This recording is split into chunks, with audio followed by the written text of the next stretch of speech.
قول الأعلم أغلب على ظننا أن يكون هو الشرع، كما أنه إذا اختلف طبيبان في مسألة طبية نأخذ بالأكثر منهما علما.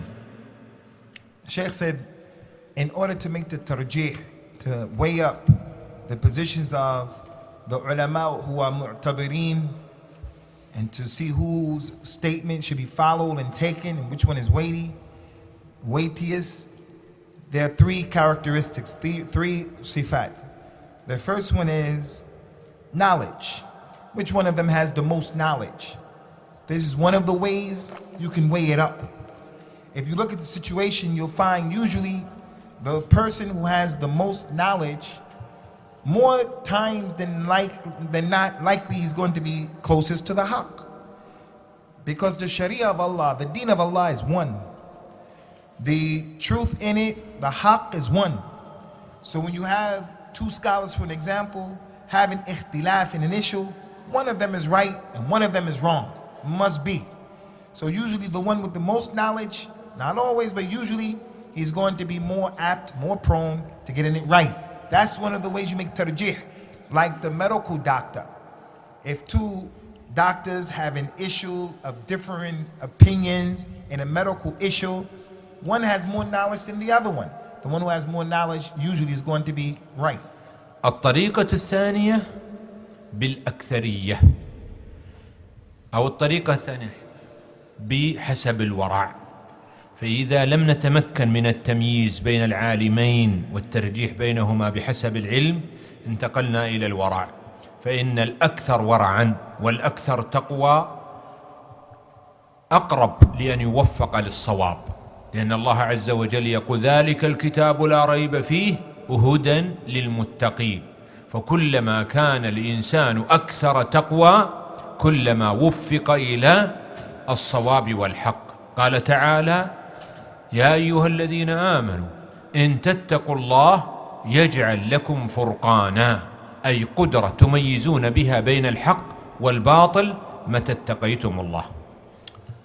Second characteristic from the three characteristics that will help us to weigh out which of the two varying positions you should take, which one is stronger, is al-wara.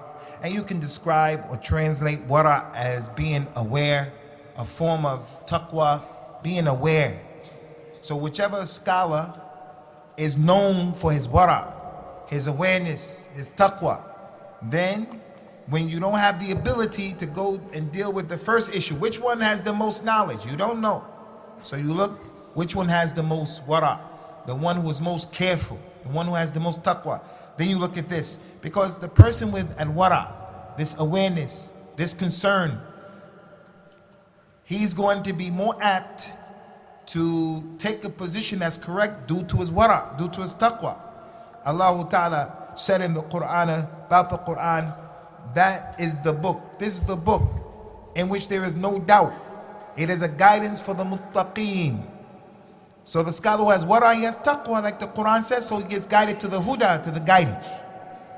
Another ayat of the Quran is Allah Ta'ala say, oh, you believe, if you fear Allah, Allah will make for you a furqan. The furqan, if you have taqwa, the furqan is the ability to distinguish between the haqq and the batil, right and wrong. So you get this ability, the scholar has an ability when he has التقوى.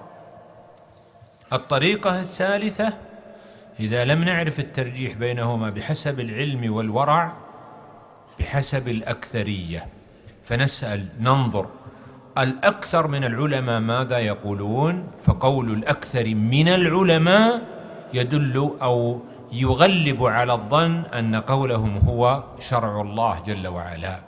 والأكثرية في الشرع لا تعتبر إلا عند أهل الاختصاص، يعني ليس المعتبر الأكثرية المطلقة، وإنما المعتبر أكثرية أهل الاختصاص. مثال ذلك في المسجد إذا كان هناك علماء وهناك من ليسوا بعلماء، في المسألة الشرعية العلمية ننظر إلى الأكثرية من العلماء. أما لو كان أكثر الحاضرين يرجحون قول واحد ويخالفهم الخمسة الذين لم يرجحهم الحاضرون فلا عبرة بأكثرية من ليس من أهل العلم. إذن الأكثرية إذا كانت من أهل الاختصاص. Sheikh said that the third characteristic, ikhwati fillah, is the majority. You're trying to find out which position deserves to be followed and given precedence over the other one. You look at the knowledge, follow the one who has the most knowledge. Second, if you can't do that, follow the one who has the most wara and taqwa. You can't do that, then look for the majority. Look for the majority. The Sheikh said, if you find this case going on, search for what the majority of the scholars are saying. Because what happens is, if the majority of the scholars are saying a particular thing, then more than likely, you're going to feel and think that the truth is with them.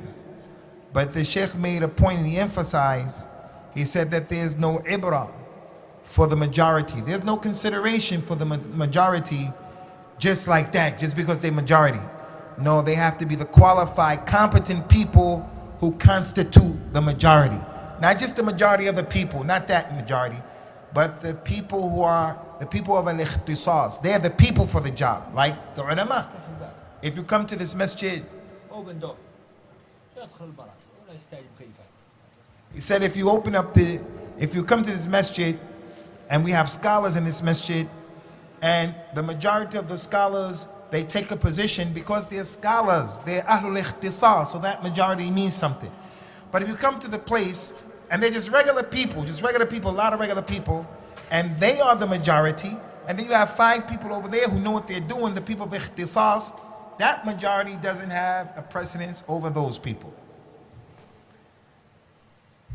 يقول اتركونا من العلماء، عندنا 4 مذاهب، أنا أختار أحد المذاهب ال4، أختار مذهب المالكي أو المذهب الشافعي وأسير عليه، وبالتالي لا تزعجوننا بأقوال العلماء. Now there's this other scenario of the people who come and they say, look, leave me from the ulama, leave me from that. What I'm going to do is I'm going to take one of the 4 madhahib. I'm going to take one of the madhahib and I'm just going to follow that. Give me the madhab of Imam Malik, give me the madhab of Imam Shafi', and that's what I'm going to follow. Leave me from this ulama business. نقول لا يجوز له ذلك، يحرم عليه مثل هذا. We say, it's not permissible for him to do it like that. This is haram for him to do it like that. ولا تبرأ ذمته عند الله بتقليد المذهب. لا تبرأ ذمته أمام الله بتقليد المذهب. The blame in front of Allah, he will be blamed. And the fact that he follows one of the imams of the madhab doesn't exonerate him from that blame. لأن الله يقول فاسألوا أهل الذكر إن كنتم لا تعلمون، ولم يقل ارجعوا إلى كتب المذاهب الفقهية. And that's because Allah said, ask the people of knowledge if you don't know. And he didn't say in the ayat, return to the books of the people of fiqh if you don't know, to the madhahib if you don't know. ويدلك على هذا أن المسائل الفقهية أو المسائل التي تقع عند الناس قد يكون فيها مستجدات وأوصاف ليست معروفة عند المتقدمين، وبالتالي نحن ننزل كلامهم على غير مرادهم. And one of the reasons for this, ikhwani, is that there are some jurisprudence issues that present themselves that are new. They were not present during the time of the imams of the past. So if we go back and we refer to their books for an example, we may take their statements and positions out of context when viewed in the prism of these new issues that themselves. لماذا إذن ألفت الكتب الفقهية؟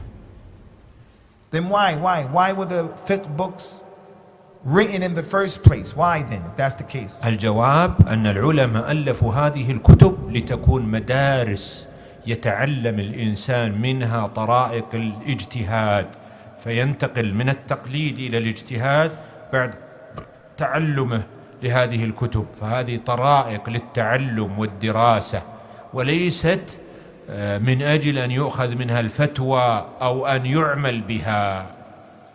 The reason why those scholars wrote those books of fiqh, the madahib, and other than that, was that they wanted to show the community and help the community to see the different ways. Those books were the madaris, they were different, the madrasa, they were different places to learn and different ways to learn the different ways of comprehending the religion, so that a person can move from being a muqallid and he'll learn how to be a mujtahid. And the books were not written to give fatwas. The books were not written to tell you work by this. هناك مسائل كثيرة متعلقة بالتقليد والوقت انتهى، فأنا أعتذر إليكم كما أنني أعتذر إليكم إذا لم أستطع أن أوصل معلومات جديدة تحتاجون إليها في هذا الموضوع. Sheikh said there are many issues that are connected to this, many, but the time is finished. So he wants to apologize to you brothers, just apologize for not being able to do everything that needs to be done. And he also wants to apologize if some of you heard, you didn't hear anything new that you may be in need of concerning this issue. Someone may just heard everything that he knew, but he needs some new information about this issue. So he's sorry if that information was not forthcoming. بالأمس في خطبة الجمعة ذكرنا التفريق بين العلماء الربانيين الذين يرجع إليهم ومن ليسوا كذلك، بإمكانكم مراجعة الخطبة. كذلك هناك كتاب قد ألفته في التقليد لمن يعرف العربي ولا هو ليس مترجما باللغة الإنجليزية، في كثير من أحكام التقليد. ونأخذ راحة 5 دقائق ثم بعد ذلك نأتي إلى جلسة الأسئلة والأجوبة. وصلى الله على نبينا محمد وعلى آله وأصحابه وسلم تسليما كثيرا. أسأل الله أن يجزي الشيخ الذهبي خيرا. أكرمك صلى الله. الله على محمد. The Sheikh, he said, Ikhwani, that in the khutbah of al-Jum'ah yesterday, something, I think he said, the brother interrupted me, he said, there's some scholars you can refer back to, and something, I didn't get it. But he said that the khutbah is available for those who want it.